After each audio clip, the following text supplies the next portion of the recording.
This is what I'm talking about, Michael, and I'm sick of this. I'm sick of people not dealing in facts, not checking first before they go off and say things that then get repeated. And as we know, the lie travels faster than the truth. This is just idiotic to literally say, I don't know. I could have my smart producer check, but let me just rip the folks anyway. Yeah, Roland, it is unprofessional, it's irresponsible, and it's dangerous. And I'm somebody who's been in media 15 years. I've done over probably close to 2,000 episodes of the African History Network show. I do all the research for it. I book guests, book experts in the areas that we're talking about. And I said before on this show, if Shut Up and Dribble were a person, it would be Stephen A. Smith. I think the A stands for asinine. He has absolutely no clue what he's talking about. And he just gets up here and just spews this nonsense. But if he just Googled, have the Democrats requested the Epstein files, you see the piece from PolitiFact from Debbie Wasserman Schultz, U.S. House of Representatives page, and it goes through and breaks down this timeline, and it talks about how Democratic lawmakers began to seek records about Epstein after the Miami Herald's late 2018 investigation into the case. And it goes through and breaks this down. It talks about different people, whether it's U.S. Representative Elijah Cummings, Senator Tim Kaine. It talks about Democratic efforts and also calling for an investigation into the plea deal that Alex Acosta did for Jeffrey Epstein. Okay. And lastly, it's important to also note that she was prosecuted by the Biden administration, Ghislaine Maxwell, 2021, Biden administration prosecution, and sentenced in June 2022. That's on the Justice Department's website right now. Now, that's just me doing a Google search. I don't have nobody working for me. So Stephen A. Smith is full of shit.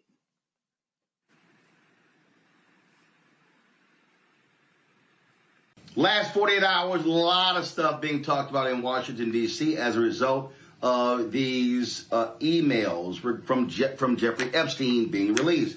Donald Trump is losing his mind. He's cussing everybody out. He's mad, upset. Now he's talking about unleashing the Department of Justice against Bill Clinton and every single Democrat. He is absolutely losing his mind. Somebody else who has lost their mind over this stuff is Stephen A. Smith. On his Sirius XM radio show, he went on this loud rant. If you didn't see it or you didn't hear it, check this out. I have no problem with the Epstein files being exposed. I think anybody who's done what Jeffrey Epstein did should be thrown under the damn jail. They should spend the rest of their natural born life in prison if he was alive to do it.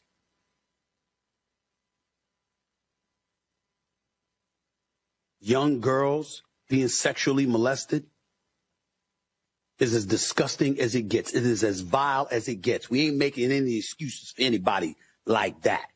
What a despicable, despicable human being. There's a special place in hell for people like that. But that's not what anybody can definitively associate the president with. He knew Epstein, so did Bill Clinton.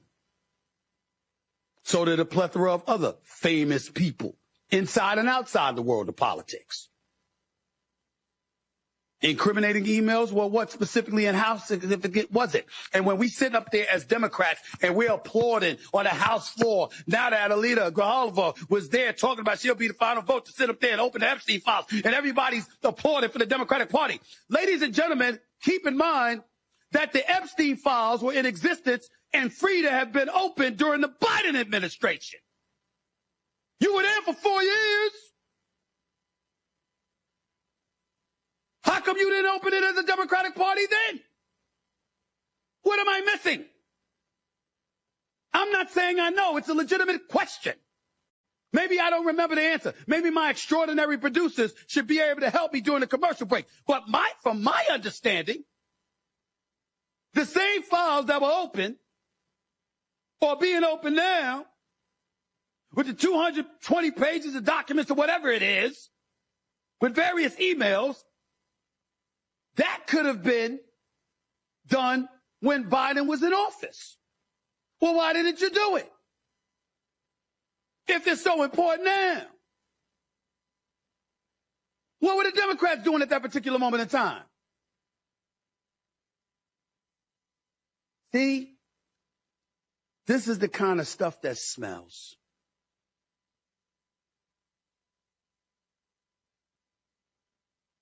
Because my attitude is just deducing how much they despise Trump is if there was some real bona fide dirt on him, since you went after him with the 34 felony convictions, which essentially was deduced to him paying hush money to Stormy Daniels, a porn star, so she wouldn't reveal their happenings with one another leading up to the election in 2016. Okay? If you had something like that you were willing. Okay. Stephen A. says, maybe I'm missing something. You are. Then he says he has an extraordinary producer, and maybe they could research it. Yeah.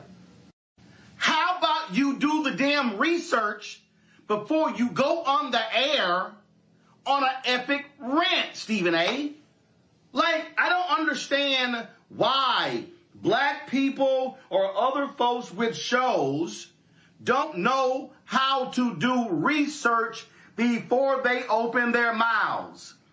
What you just heard is misinformation and disinformation.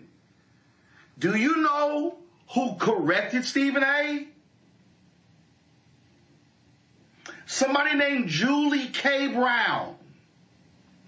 Julie K. Brown is a reporter for the Miami Herald. It has been the Miami Herald that has done amazing reporting on the Epstein case. We know about all the details of what's happened with Jeffrey Epstein, the previous deal being cut, the sweetheart jail deal he got because of Julie Brown and the reporters of the Miami Herald. This is what she tweeted. This is a complicated case with a, quote, all caps, a lot of files. So I know it's easy to confuse what's what. What Stephen doesn't understand is that the emails released Wednesday are from Epstein's estate. They were obtained from Epstein's lawyers pursuant to a subpoena that was issued by the House Oversight Committee, lawmakers. These documents are separate from the criminal case files held by the DOJ and the FBI that Trump and Bondi, the Attorney General, promised to release after the election. As for why Biden and the Democrats didn't release the criminal case files, Maxwell, Ghislaine Maxwell, the associate of Jeffrey Epstein, Maxwell's criminal case was still open during the Biden administration. She wasn't convicted until late 2021, and then she appealed her conviction. Generally, it's not a good idea to open your evidence files when a criminal case is ongoing. We also don't know whether the FBI was still investigating other possible suspects who helped Epstein or participated in his crimes. If you are still targeting suspects, you don't want them to know you are zeroing in on them.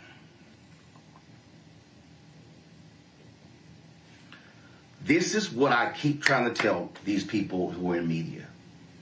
When you have a mega microphone, you need to be judicious with how you use it.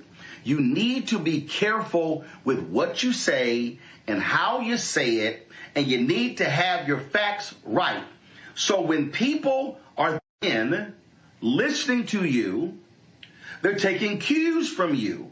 And so all of a sudden, folks are going, oh my God, what the hell were Biden and the Democrats doing?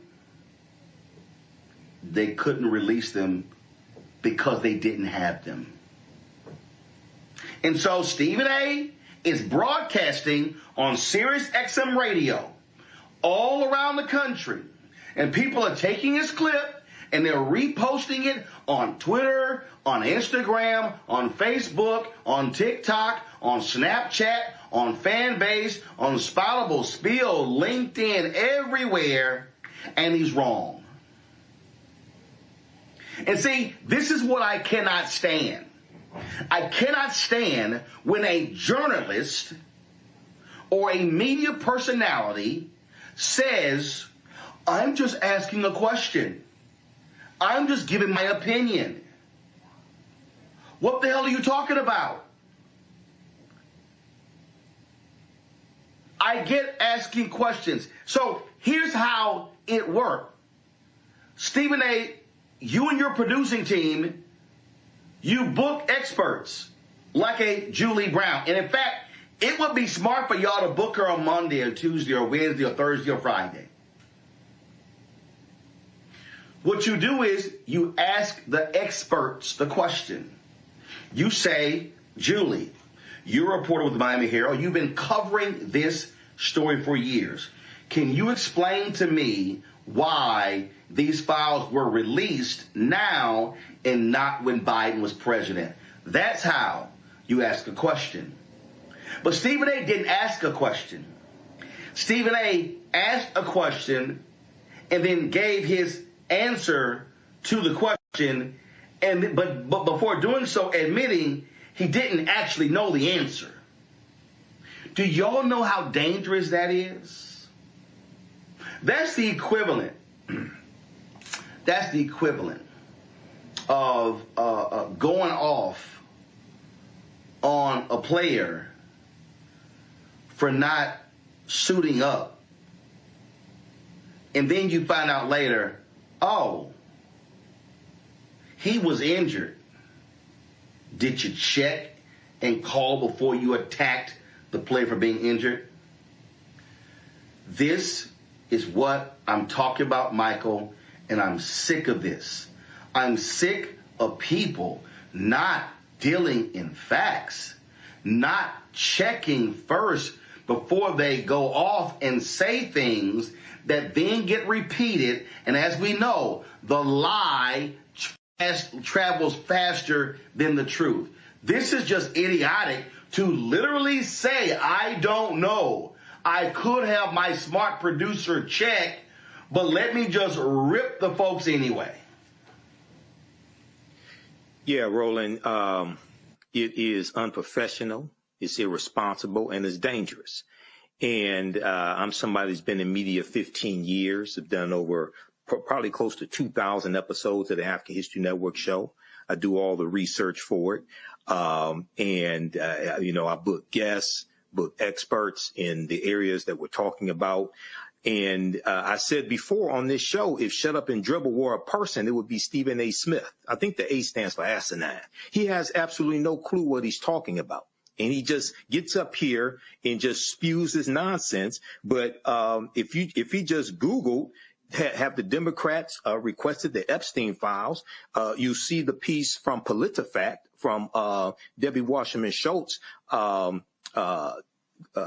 House of Representatives page, and it goes through and breaks down this timeline, and it talks about how Democratic lawmakers began to seek records about Epstein after the Miami Herald's late 2018 investigation into the case. And it goes through and breaks this down. It talks about different people, whether it's U.S. Representative Elijah Cummings, Senator Tim Kaine. It talks about Democratic efforts and also calling for an investigation into the plea deal that Alex Acosta did for Jeffrey Epstein. Okay. And lastly, it's important to also note that she was prosecuted by the Biden administration, Ghislaine Maxwell.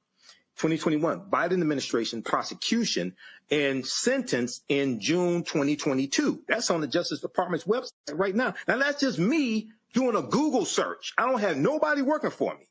So Stephen A. Smith is full of shit.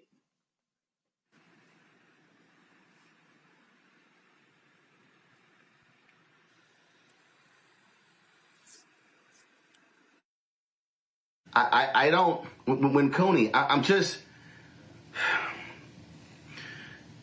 here's a perfect example, when Coney. If you want to say, Democrats, why are you now making such a big deal out of the Epstein files? Okay, fine. You give that commentary, give that rant, whatever. If you want to say, hey, the people who also are really pushing this Epstein stuff is the hard right.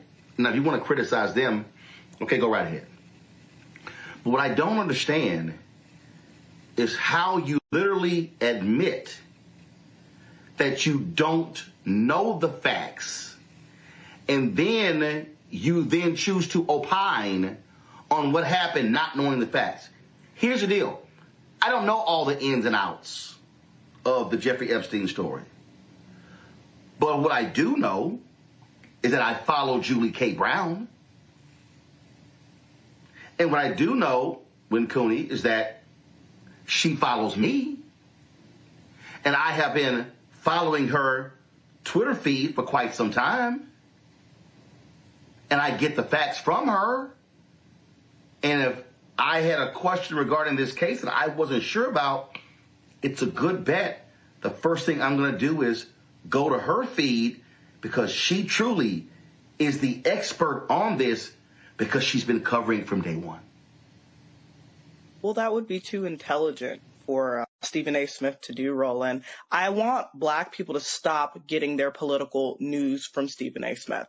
I hope that people didn't forget that 2 weeks ago, he was wrong about Jasmine Crockett, and he's wrong again. His track record has proven. So, control room, I've lost. Can you hear me, Roland?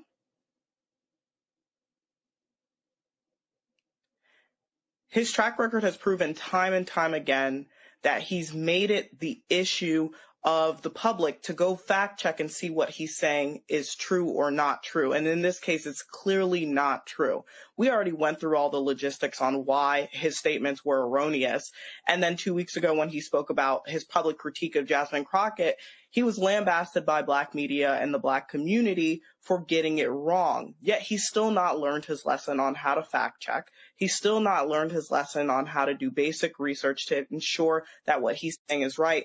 And this is the issue with giving anyone with a microphone a platform. How does that continue to help the Black people that Stephen A. Smith has continued to posture himself as helping by miseducating them?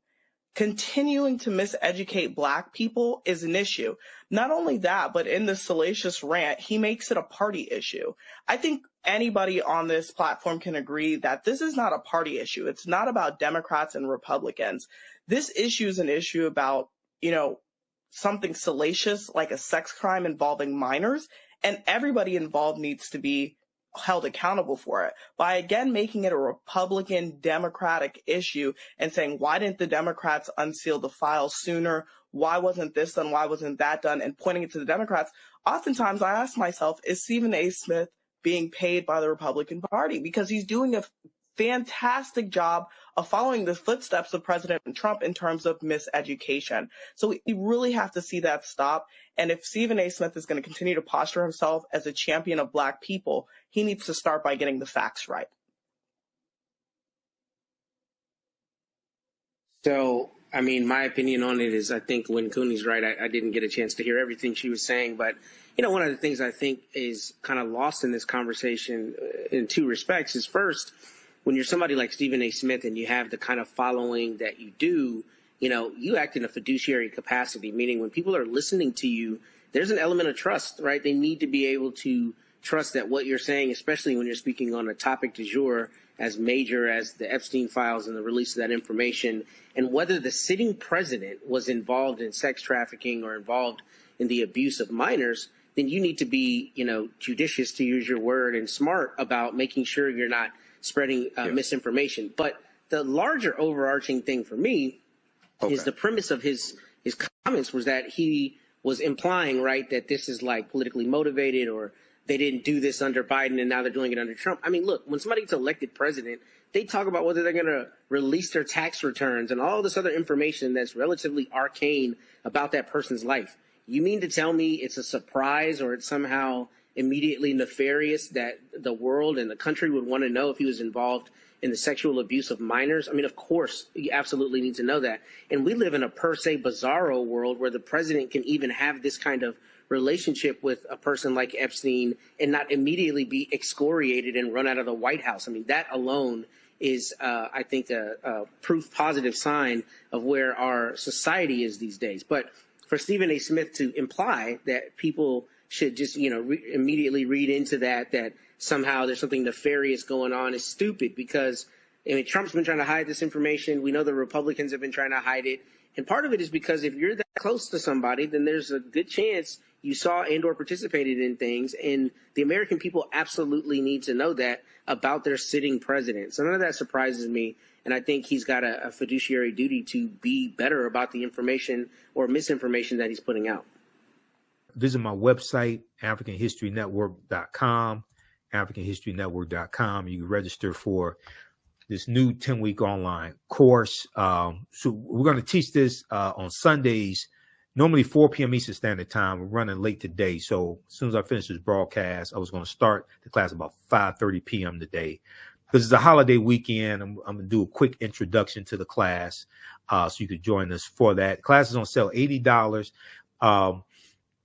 You get 5 of my lectures free in digital download format, okay, when you register for this as well. Click right here, register here. You can do debit card, credit card, what have you. If you want to do it through Cash App, send it through our Cash App is here, $ the AHN show through Cash App. You click on the link. It takes you here. And if you send it through Cash App, follow it up with an email. You can email me through the website right here. Contact the African History Network at the top. If you send it through Cash App, follow up with an email. Let me know you sent the registration through Cash App. And this is our official Cash App account, $ the AHN show, SHOW. When you go to it, it'll say Michael. These are some fake African History Network Cash App accounts that have been stealing money from us. So still trying to get them shut down. Here's our PayPal link right here. Also, okay. So this is African empires, the Moors, and the transatlantic slave trade, 5000 BC to 1800 AD. Okay, so this is a new 10-week online course that I'm teaching.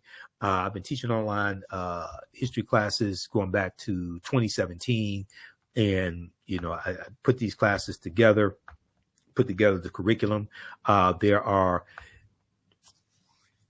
about 200 slides in this class, 80 to 100 articles that we reference, 15 books. You don't have to buy any of the books. I'll show you screenshots of the book as well. The content is PG-13. You can use this with your children, okay? And it's very engaging. It is interactive also. There's a class chat, so you can ask me questions in the class also. You can see me, I can't see you, so you don't have to worry about that. All right. Okay, look, we're about to get out of here. Remember, at the African History Network, we focus on educating, empowering, and inspiring people of African descent throughout the diaspora and around the world. Because right now, it's correct wrong behavior. It's not over till we win. Wakanda forever. And we'll talk to you next time. Peace. Also, you can support the African History Network through PayPal and Cash App. We have the information right on the homepage of my website. If you scroll down, $ the AHN show through Cash App, and through PayPal, paypal.me/the AHN show. This is our Cash App. Tag $ the AHN show, SHOW. When you go to it, it'll say Michael and show my picture there. Okay, these are some fake African History Network Cash App accounts that have been stealing money from us. And I put our tag right here. Here's our link to our Cash App.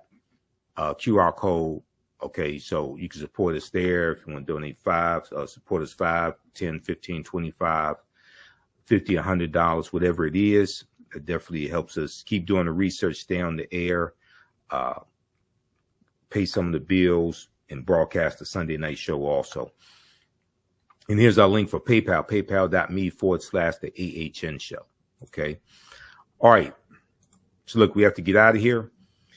Remember, at the African History Network, we focus on educating, empowering, and inspiring people of African descent throughout the diaspora and around the world, because right now it's correct your own behavior. It's not over till we win. We're kind of forever.